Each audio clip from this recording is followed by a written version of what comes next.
మేము ఎక్కడికి వెళ్తున్నామో చెప్పుకోండి చూద్దాం. Hello my YouTube family. So మేము లాస్ట్ సండే అయితే ఒక చిన్న ట్రావెల్ ప్లాన్ చేసామన్నమాట. వన్ డే ట్రిప్ లాగా అనమాట. సో మేమేంటి ఒక లాంగ్ ట్రిప్ ఉంది ఫ్యూచర్లో. సో దానికోసం ఫస్ట్ అయితే చిన్న ట్రిప్ వేద్దాము, అంత లాంగ్ డిస్టెన్స్ ట్రావెల్ చేయగలుగుతామా లేదా అని చెప్పి మా వారు అంటే సరే అని చెప్పి ట్రిప్ ప్లాన్ చేసాము.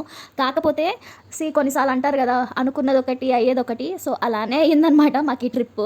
ఎందుకో నేను మీకు చెప్తాను, లాస్ట్ వరకు ఈ వీడియో మాత్రం మిస్ చేయకుండా చూడండి. యాక్చువల్గా అయితే మేము వెళ్ళాల్సింది వరంగల్. సో వరంగల్ ఎప్పటి నుంచో అంటున్నానని చెప్పేసి సరే పద ఈసారి వెళ్దామని చెప్పేసి మా వారు అన్నారు.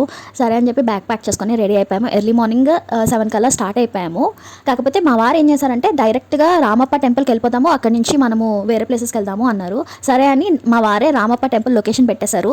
సో ఇక్కడ ఏమైందంటే గూగుల్ తల్లి మాకు చాలా పెద్ద మోసం చేసింది. రామప్ప టెంపుల్ అంటే అక్కడెక్కడో మాచర్ల డిస్ట్రిక్ట్లో ఉన్న రామప్ప ఏదో రామలింగేశ్వర స్వామి టెంపుల్ అంట, అక్కడికి తీసుకెళ్ళింది. మాకు అక్కడికి వెళ్ళిన తర్వాత అర్థం కాలేదు, ఎందుకంటే ఫస్ట్ టైం మేము వెళ్ళడము. మాకు కూడా గూగుల్ మీద కాన్ఫిడెన్స్ ఎక్కువ అయిపోయి ఎక్కువ చెక్ చేయలేదు అనమాట. మా వారు కూడా అన్నారు మధ్యలో కరెక్ట్గా వెళ్తున్నామేమో చెక్ చేయండి. నేను జస్ట్ రామప్ప టెంపుల్ అనే చూసానే కానీ కిందన వరంగల్ ఉందా మాచర్లో ఉందా నేను చూడలేదు. సో ఇద్దరు వైపు నుంచి అయిందనమాట.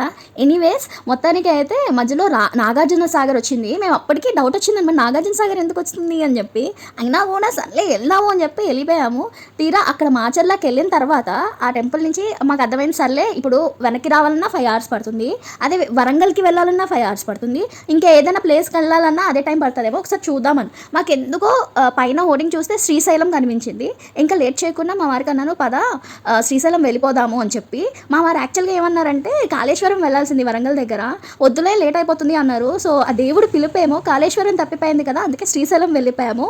ఆఖరికి శ్రీశైలం వెళ్ళి అక్కడ దర్శనం అంతా బాగా జరిగింది. చాలా దగ్గర నుంచి దర్శనం జరిగిందనమాట, ఎప్పుడూ లేదు, ఫస్ట్ టైము. మేము చాలా అంటే చాలా హ్యాపీ ఫీల్ అయ్యాము.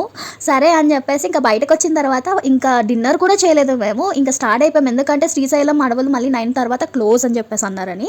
ఇంకా ఆల్మోస్ట్ 10:30, 11 అయిపోయింది. మేము మొత్తము అడవి ఘాట్ రోడ్ అన్నీ క్రాస్ చేసేసరికి మేము వెళ్ళేటప్పుడేమో ఆంధ్ర వైపు నుంచి వెళ్ళాము. రూట్ అస్సలు బాగాలేదనమాట, చాలా సఫర్ అయ్యాము. రిటర్న్ వచ్చేటప్పుడు మాత్రము మాకు చక్కగా శ్రీశైలం డ్యామ్ అవన్నీ కనిపించాయి. ఎక్సలెంట్ వ్యూ అండి, అసలు భలే ఎంజాయ్ చేసాము. అసలు రాబుద్ది కాలేదు ఆ డ్యామ్ దగ్గర నుంచి. సో మా వారికంట ఎప్పటి నుంచో ఉందంట ఇలాగా అనుకోకుండా వెళ్ళిపోవాలి ఎక్కడికో దగ్గరికి అని చెప్పి. సో ఈ ట్రిప్ అలానే ఆల్మోస్ట్ అయ్యింది. ఆయన కూడా చాలా హ్యాపీ ఫీల్ అయ్యారు. యాక్చువల్గా అయితే వెదర్ చాలా బాగుంది కదా, ఎక్కడికైనా వెళ్దామన్నారు. వెదర్ సంగతి నాకు తెలియదు కానీ ఎక్స్పీరియన్స్ మాత్రం మస్తు దొరికింది మాకు.